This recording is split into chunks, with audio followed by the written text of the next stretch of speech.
उस दिन बहुत सर्दी थी। जब मैं डॉक्टर के पास से होकर वापस आई, डॉक्टर ने मुझे ऐसी खबर सुनाई थी जिसे सुनकर मैं सदमे में खड़ी थी, क्योंकि डॉक्टर ने बताया था मैं प्रेग्नेंट हूँ। अपनी रिपोर्ट हाथ में थामे बुझे हुए कदमों से घर में दाखिल हुई तो मामी ने मेरी ऐसी हालत देखकर मुझे जल्दी से चाय बना कर दी कि शायद तुम्हें ठंड लग रही हो। मगर मैंने चाय को हाथ तक नहीं लगाया और मामी के कंधे पर सर रखकर रो दी। वो घबरा गई थी और बार बार मुझसे पूछने लगी, क्या हुआ अर्पिता, सब ठीक तो है ना? मगर जैसे जैसे वह पूछ रही थी वैसे ही मेरा रोना बढ़ता जा रहा था। फिर रो रोकर जब मैं थक गई तो मामी ने मुझे चारपाई पर लेटा दिया और सोने का बोला। रोने के बाद इस कदर थकावट हो चुकी थी कि लेटते ही मेरी आंखें बंद होने लगी, यहाँ तक कि मैं सो गई। रात को आंख खुली तो मामी ने बताया, आज मामा घर वापस नहीं आएंगे, उनकी नाइट ड्यूटी है। इसीलिए खाना खाकर मैं फिर से लेट गई। जब वो मेरे लिए एक गर्म गिलास दूध लाई और जबरदस्ती मुझे पिला दिया। दूध पीकर मैं फिर से लेटने लगी तो वो बोली, अर्पिता क्या परेशानी है मेरी बच्ची, मुझे बताओ, मैं हूं ना तुम्हारे साथ, जो भी बात है खुलकर कहो बेटा। मैं कुछ लम्हे सोचती रही। पहले सोचा कि न बताऊं, लेकिन यह बात छुपने वाली नहीं थी। अपनी उंगलियां छटकाते हुए मैंने मामी को बताया कि मैं प्रेग्नेंट हूँ। यह सुनकर वह जहां की तहां रह गई और मेरा पूरा चेहरा फिर से आंसुओं में डूब चुका था। अर्पिता, क्या कह रही है तू? कब हुआ ये सब? तू किसी को पसंद करती है क्या? अब मामी के अल्फाज बहुत सोच सोच कर निकल रहे थे और मैं नहीं में सर हिलाती जा रही थी। फिर बताना कैसे हुआ ये सब? तूने मुझे क्यों नहीं बताया? बोल, वरना मेरा दिल बंद हो जाएगा। मैंने धीरे धीरे बोलना शुरू किया। उस दिन जानती हैं, जब मैं विमला के घर गई थी तो वापसी पर रात हो गई थी। मामी ने जल्दी से सर हिलाया और मुझे बात जारी रखने को बोला तो गली में अकेली वापस आ रही थी मैं, जब एक शख्स ने अंधेरे में मेरा मुंह बंद किया और मुझे एक खाली फ्लैट में ले जाकर मेरे साथ जुल्म कर दिया। कल मैं डॉक्टर के पास गई तो उसने बताया कि मैं प्रेग्नेंट हूँ। यह कहकर मैं फूट फूट कर रोने लगी और मामी गुमसुम सी मेरी बात सुन रही थी। जब मैंने बात खत्म की तो उनकी आंखों से आंसू बह निकले। वो पूरी रात हम दोनों जागती रही। मामी बार बार मेरा माथा चूमती और मुझे हिम्मत देती। मैं भी किसी बेजान चीज की तरह दीवार से टेक लगाए बैठी थी। मैंने जितना बताया मामी ने वो सुन लिया। उसके अलावा एक लफ्ज तक मुझसे न पूछा, न ही कोई कुरेद की अगर उनकी जगह मेरी अपनी माँ भी होती तो वह कहीं न कहीं मुझे मुजरिम ठहरा देती कि शायद तुम्हारा किसी के साथ चक्कर होगा। मगर मामी ने एक लफ्ज तक मेरे खिलाफ नहीं बोला था। वो तो बस गम में हाथ उठाएं भगवान से शिकायत कर रही थी और बार बार खुद को दोषी करने लगी कि बच्ची पर इतना बड़ा जुल्म हो गया और कैसी जालिम औरत हूं कि उसका दुख ही न जान पाई।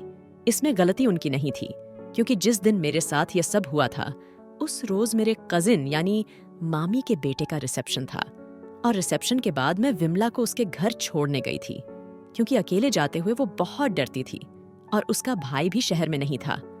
लेकिन मैं अपने आप को बहुत बहादुर और कोई झांसी की रानी समझती थी। मुझे कभी डर नहीं लगा, यहाँ तक कि मामा मामी ने भी मुझे कभी रात हो जाने के खौफ से सहेली के घर जाने से नहीं रोका। इसलिए मुझमें भी हिम्मत कूट कूट कर भरा था। मैं विमला को छोड़कर वापस आई तो सारे डर ने मिलकर मुझे बेबस कर दिया और मैं ऐसी टूटी कि अब तक नहीं संभल पाई। सुबह तक मैं उसी घटना वाली जगह पर लेटी रही। फिर उठकर हिम्मत की, पास लगे नल से मुंह धोया और घर को चली आई। हमारे घर का पीछे वाला दरवाजा हर वक्त खुला होता था, उसे कोई कुंडी नहीं लगाता था, तो मैं वहां से दाखिल हुई। चूंकि शादी वाला घर था और मेहमान बहुत ज्यादा थे, इसलिए किसी को भी मेरा ख्याल नहीं आया। मैं सीधा छत पर बने स्टोर रूम में चली गई और हुलिया वगैरह सही किया। यही मेरी हिम्मत की दलील थी। इतना सब हो जाने के बावजूद मैं पूरे होशो हवाशों में खड़ी खुद को नॉर्मल करने की कोशिश में लगी थी। अब जो हो चुका था मैं उसे वापस नहीं ला सकती थी, इसलिए बेहतर यही था कि या तो इसे बर्दाश्त कर लूं या फिर बताकर अपना तमाशा बनवा लूं। मेरे मोहल्ले में ही पहले भी ऐसा हुआ था। लड़की के साथ किसी ने ज्यादती की और सब लोगों को पता हो गया कि वो लड़की मेरी तरह मजबूत नहीं थी और उसके रोने ने सबको खबर कर दी, जिसका नतीजा यह निकला कि पूरे मोहल्ले ने उस लड़की के घर वालों पर थू थू की और उसके बाद लड़की की न शादी हुई न ही उसके बहनों के रिश्ते कहीं हुए। फिर मजबूर होकर एक रात वो सब यह इलाका छोड़कर चले गए। यही बात दिमाग में आते ही मैंने खुद को संभाल लिया। अगले रोज मेहमान चले गए। लेकिन मामी को मैंने कुछ भी नहीं बताया। फिलहाल मैं उनकी खुशियों को दुखों में नहीं बदल सकती थी। अभी नई नवेली बहू लेकर आई थी वो, तो कैसे मैं उनके रंग में भंग डाल देती? तो चुपचाप इसे कड़वे घूंट की तरह पी गई। अब मैं बहुत चुप रहती थी। मामी को भी शायद इसलिए महसूस नहीं हुआ था क्योंकि अब वहां भाभी भी आ गई थी, तो उससे बातें वगैरह करती रहती। मेरे लिए भी यह अच्छा था। मैं नहीं चाहती थी कि कोई मेरे साथ हमदर्दी करे या मुझे कोई बेचारी बनाकर मेरे बारे में बात करें। शायद सारी उम्र ऐसे ही चुपचाप निकल जाती अगर मेरी तबीयत गिरी गिरी न रहने लगती। मैं तो डॉक्टर के पास कभी न जाती, लेकिन मामी ने जबरदस्ती मुझे भेजा कि जाओ जाकर चेक करवाओ, कहीं अंदर ही अंदर कोई बुखार ना हो। मैंने उन्हें लाख मना किया, मगर वो खुद चादर उठाकर मेरे साथ चलने को तैयार थी, जिस पर ना चाहते हुए भी मुझे हामी भरनी पड़ी। अच्छा ठीक है, एक बार भाभी और भाई को जाने दें, फिर मैं चली जाऊंगी। मेरा यही ख्याल था कि अगर कोई बात खुले तो भाई या भाभी घर पर न हो। और कल वह घूमने के लिए मनाली जा रहे थे। उनके घर से निकलते ही मैं भी डॉक्टर के पास चली गई। लेकिन आगे डॉक्टर ने जो रूह दहला देने वाली खबर सुनाई, उसे सुनकर मुझे यही लगा कि अब मैं कभी मामी के सामने सर नहीं उठा सकूंगी, क्योंकि वो मेरी माँ नहीं है। अगर माँ होती तो शायद मेरी हालत को समझती, मुझे बुरा भला कहती, लेकिन मैं गलत थी। उन्होंने तो उफ तक ना कहा था।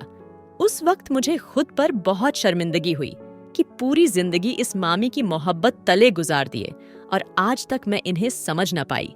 बचपन में मेरे माँ बाप ने भी मुझे रखने से इनकार कर दिया, तो यही वो नेक औरत थी जो आगे बढ़ी और मुझे अपनी गोद में भर लिया। हमारे खानदान में कोई गरीब घराने से ताल्लुक नहीं रखता था, बल्कि सब लोग पढ़े लिखे और अच्छे पद पर थे। मेरे पापा डॉक्टर थे। वो पढ़ लिख तो बहुत थे, मगर अपनी सोच को कभी न बदल सके। हम लोग 5 बहनें ही थीं। पापा को बेटे की बहुत ख्वाहिश थी, लेकिन उनकी बदकिस्मती या किस्मत का खेल, भगवान ने उन्हें बेटा नहीं दिया। इस बात का गुस्सा वो मेरी माँ पर भी नहीं निकाल सकते थे, क्योंकि उन दोनों की पसंद की शादी थी। मेरी माँ और पापा दोनों मेडिकल कॉलेज में साथ पढ़ते थे। वहीं से वो एक दूसरे की मोहब्बत में गिरफ्तार होकर शादी जैसे पवित्र बंधन में बंध गए। पापा ने बहुत पढ़ा, लेकिन उनकी जाहिलियत उन्हें ले डूबी। उन्होंने माँ को प्रैक्टिस नहीं करने दी, यहाँ तक कि माँ ने हाउस जॉब भी नहीं की और पापा के साथ ब्याह कर उनके घर आ गई। फिर जब पहली बेटी की पैदाइश हुई तो उस पर सभी खुशी का इजहार किया, और बनता भी था। वैसे भी सारी खुशियां सिर्फ बड़े बच्चों के ही मुकद्दर ठहरती है। हम छोटों को तो कचरे के ढेर में फेंक दिया जाता है। पहली के बाद दूसरी पर कम खुशी हुई। मेरी माँ भी पापा के रंग में इस कदर ढल चुकी थी कि वो दिन कहते तो माँ रात को दिन बोल देती। अगर पापा खुश होते तो वो भी खुश होती। अगर पापा के सर में दर्द होता तो माँ को बुखार हो जाता। दोनों की आपसी मोहब्बत मिसाल थी, मगर औलाद के बारे में मार खा गए। इसी तरह दूसरी तीसरी बेटी और फिर चौथी बेटी तक औलाद की मोहब्बतें न जाने कहाँ गुम हो गई। पापा खुद कुढ़ते थे कि डॉक्टर होने के बावजूद वो अपनी बीवी को कोई ऐसी दवा नहीं दे सकते जो लड़का पैदा करे। आखिरी कोशिश के नतीजे में मेरी पैदाइश हुई। पापा ने तो मुझे देखा भी नहीं था और मामी से कहा कि अगर तुम ये लड़की लेना चाहती हो तो मैं खुशी से देने को तैयार हूँ। मामी को क्या चाहिए था? उनका सिर्फ एक ही बेटा था, जो उस वक्त 7 साल का था। प्रदीप के बाद वह माँ नहीं बन सकती थी। उन्हें बेटी की बहुत ज्यादा ख्वाहिश थी। अगर वो ख्वाहिश मेरे जरिए पूरी हो सकती थी तो वो क्यों मना करती? उन्होंने खुशी खुशी मुझे बेटी मान लिया और मैं उन्हें माँ समझकर भी मामी बुलाती रही। बचपन से ही मेरे होश संभालते उन्होंने यह बात मुझे बता दी थी कि मेरे असल माँ बाप कौन है। तभी से मैंने उन्हें मामी कहना शुरू कर दिया, क्योंकि मुझे उम्मीद थी कि एक रोज मैं अपने माँ बाप के पास वापस चली जाऊंगी। लेकिन मैं गलत थी। मामी ने मुझे हमेशा प्यार दिया, माँ से बढ़कर मुझे संभाला, लेकिन मेरे अंदर की उम्मीद हमेशा बाकी रही। लेकिन ये उम्मीद उस रोज मरी जब मैंने डॉक्टर की दिखाई रिपोर्ट सबसे पहले जाकर अपनी असल माँ को दिखाई। उनसे बात कर लेती थी, लेकिन वो बात एक माँ बेटी जैसी नहीं थी, बल्कि उसमें झिझक थी। मैं अपना दुख अपनी माँ को सबसे पहले बताना चाहती थी, इसलिए सीधा उनकी तरफ चली गई। वहां गई तो मम्मी पापा दोनों तैयार थे कहीं जाने के लिए। मेरी बहनें मुझे अपनी बहन ही समझती थीं, लेकिन मेरे माँ बाप मुझसे कोई रिश्ता रखना गुनाह के बराबर करार देते थे। माँ, मुझे कुछ बताना था। उस वक्त मैं रो रही थी जब पापा उफ कहकर कमरे से चले गए। माँ को भी जल्दी थी जाने की, इसलिए पापा को गर्दन मोड़कर देखते हुए वो बोली, क्या हुआ अर्पिता, ऐसे अचानक? तुम्हारी मामी नहीं आई, वहीं दिखावे के 2 शब्द। मैंने सर झटका और फिर से बोली, माँ वो ये रिपोर्ट। लेकिन उसी वक्त बाहर गाड़ी का हॉर्न बजा और माँ फिर मिलते हैं कहकर मेरे गाल पर अपने ठंडे हाथ का छुअन छोड़कर जा चुकी थी। मेरी बड़ी दोनों बहनों की शादियां हो चुकी थीं। तीसरे नंबर वाली आई और मुझसे गले मिली। फिर पूछा, क्या हुआ, परेशान क्यों हो? लेकिन जिसकी माँ हमदर्द नहीं हो सकती, बहनें क्या खाक होंगी। यही सोचकर मैं वहां से चली आई और मामी को सब कुछ बता दिया। उस रात के बाद वो औरत मेरे लिए मामी नहीं रही बल्कि माँ बन गई। मेरी असल माँ तो मुझे देखते ही नागवार तेवर माथे पर चढ़ा लेती थी, और मेरी मामी, जिनको हमेशा मैंने पराया समझी थी, एक रात में ही वो मेरी अपनी से बढ़कर हो चुकी थी। उन्होंने मुझे हर लम्हे संभाला, हर दफा गिरते हुए मुझे हाथ थमाया, मगर यह नहीं पूछा कि तुम गलत रास्ते पर गई ही क्यों थी। मुझे उस रात अतीत के वो तमाम घटना याद आए जहां जहां मैं उनसे नाराज हुई थी, मगर उन्होंने हमेशा मेरे बुरे रवैये को नजरअंदाज किया। मुझे लगता था मम्मी पापा ने मामी की बेटी पाने की ख्वाहिश देखकर मुझे दिया है, लेकिन मैं गलत थी। उनकी तरफ से तो मेरे लिए मोहब्बत ही नहीं था। अगली सुबह मामा आए तो उन्हें खाना खिलाकर मामी ने मुझे चादर लेने को बोला। मैं ठठक गई कि कहाँ जा रहे हैं हम। उनका जवाब था हॉस्पिटल, मगर मैंने इनकार कर दिया। किसी ने गुनाह का निशाना मुझे बनाया था, मगर मैं खुद अपने आप को गुनाहगार नहीं कर सकती। मैंने उन्हें इनकार कर दिया। मेरे इनकार पर वो एकदम से बेबस हो गई और मुझे समझाने की कोशिश करने लगी, मगर मेरे इनकार का इनकार ही रहा। उसी लम्हे उन्हें कुछ याद आया और वो जल्दी से फोन की तरफ लपकी। हेलो कुसुम, मैं बोल रही हूँ सोनाली। तुमने अपने बेटे के लिए रिश्ता भेजा था ना? अर्पिता का। तुमने कहीं और तो नहीं कर लिया? वह रिश्ता। अच्छा, मैं शाम को तुम्हारे घर आऊंगी। यह एकतरफा फोन पर होती बातों से मैं बखूबी अंदाजा लगा सकती थी कि क्या बात की जा रही है। कुसुम आंटी ने मुझे शादी पर देखा था। वह मामी की बहुत अच्छी दोस्त थी और शादी के 2 दिन बाद ही मेरे लिए अपने बेटे का रिश्ता लाई थी। बेटा जो कि लंदन रहता था, इसलिए मामी ने उन्हें कोई जवाब नहीं दिया और टाल दिया।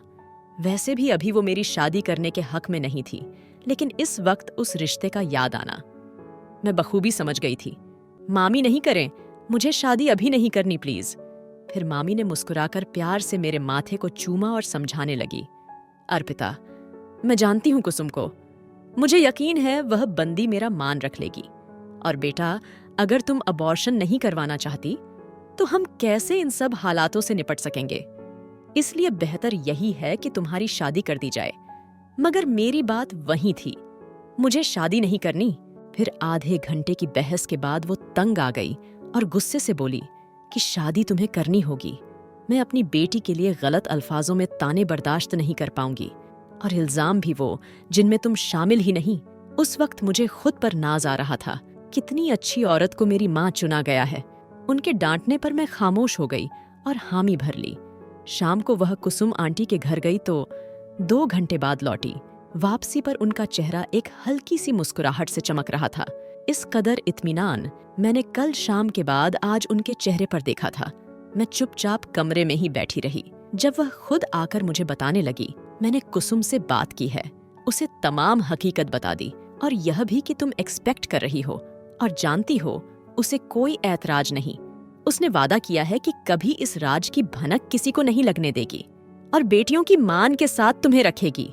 यह बात उसके बेटे को नहीं बताई जाएगी, क्योंकि वो तो हफ्ते बाद लंदन वापस चला जाएगा। तुम यहीं पर रहोगी। इस तरह से इस बच्चे को भी बाप का नाम मिल जाएगा। मामी की बातें सुनकर मेरा दिमाग बिल्कुल खाली होता जा रहा था। भला वो अनजान औरत मुझ पर रहम करने को तैयार है। यही बात मैंने मामी से पूछी तो वह कुसुम आंटी को दुआ देते हुए कहने लगी, बेटा, होते हैं ऐसे दोस्त भी जो दोस्ती के लिए सब कुछ कुर्बान कर देते हैं। वो औरत भी उन लोगों में से एक है। देखना, वो तुम्हें कोई गम नहीं आने देगी। बस तुम मेरा बच्चा ख्याल रखना। कभी यह बात भूल कर भी किसी को न बताना।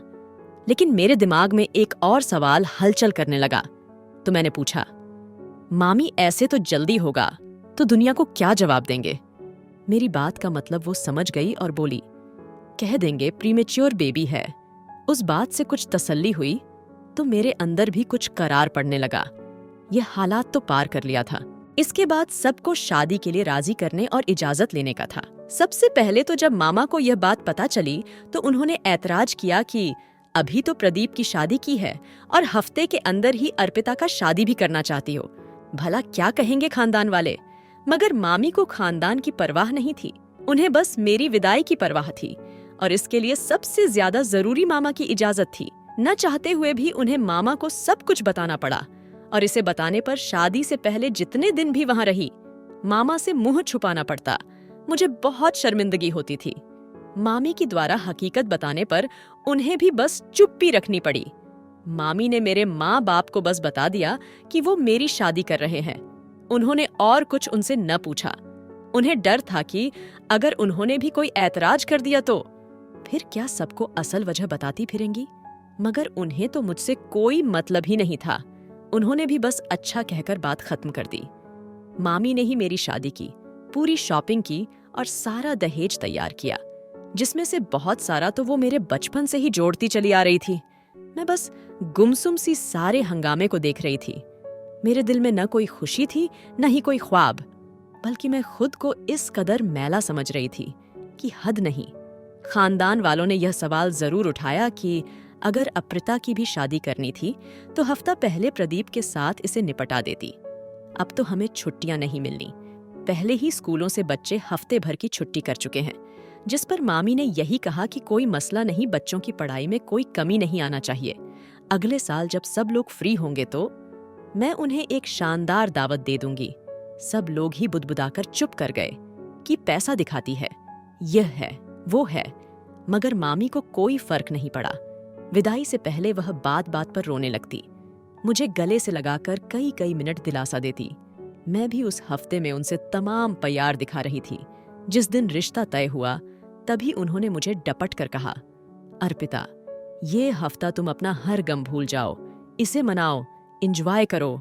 हम माँ बेटी खुशी खुशी एक दूसरे से जुदा होंगे।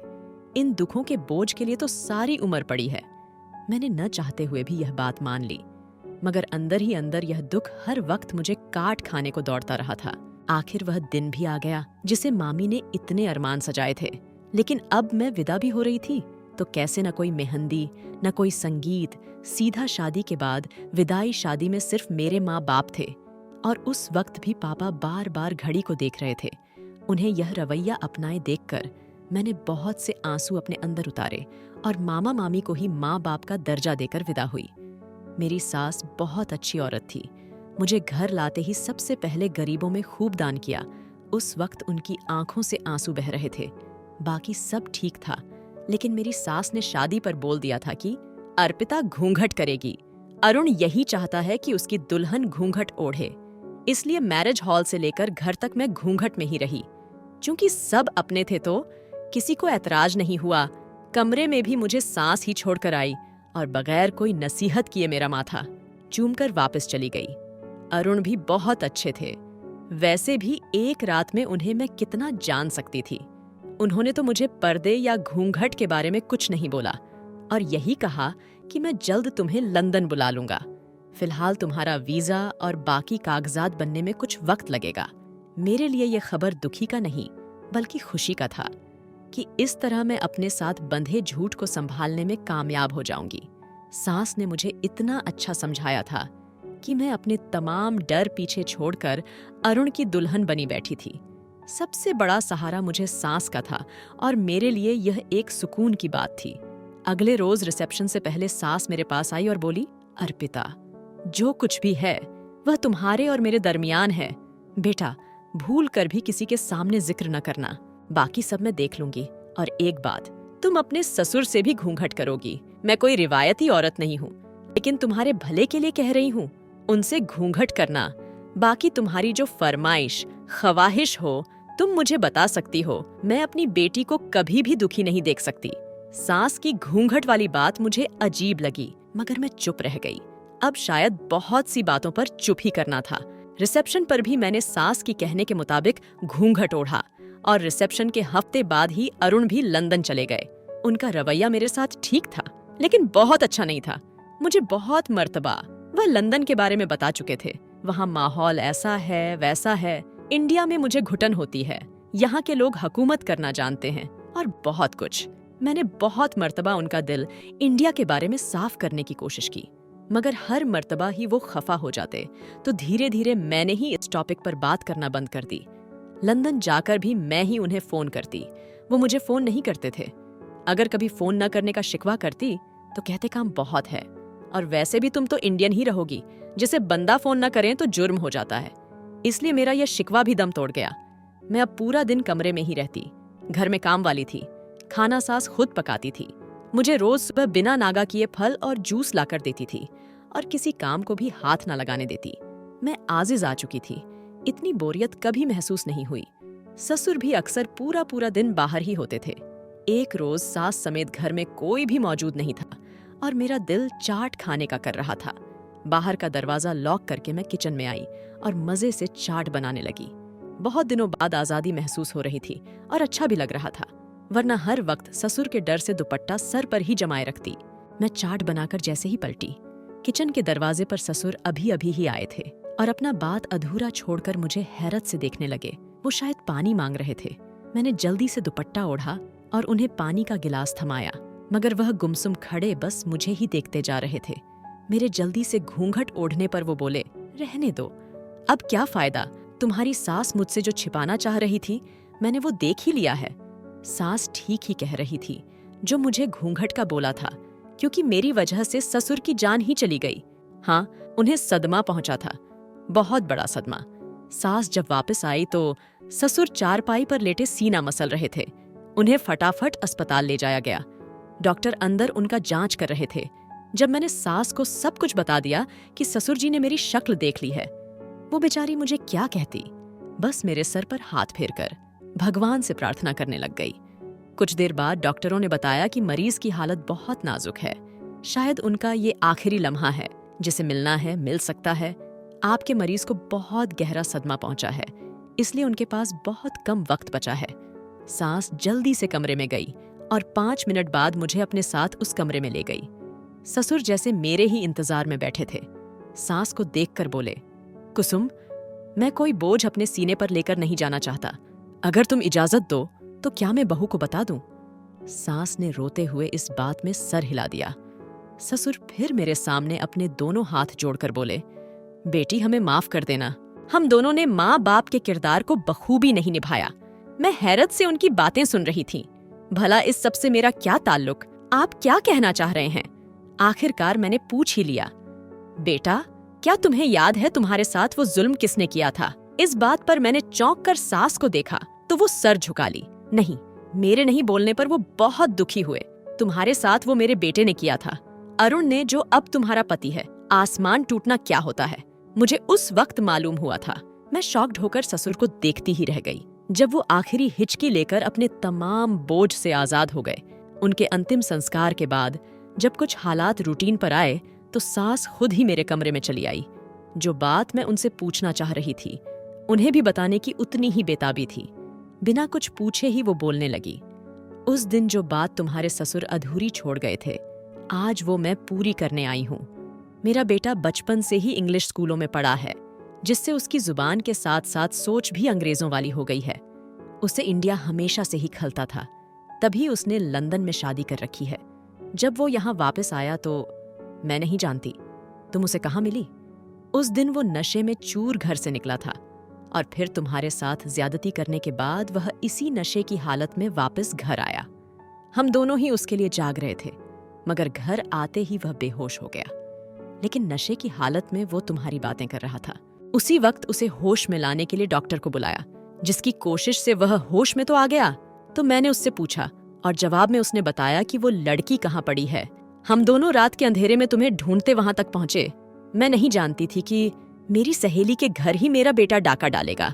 मैं पहले तुम्हें घर छोड़ना चाहती थी, लेकिन ऐसा करती तो मेरी दोस्त कभी मेरे सामने सर न उठा सकती।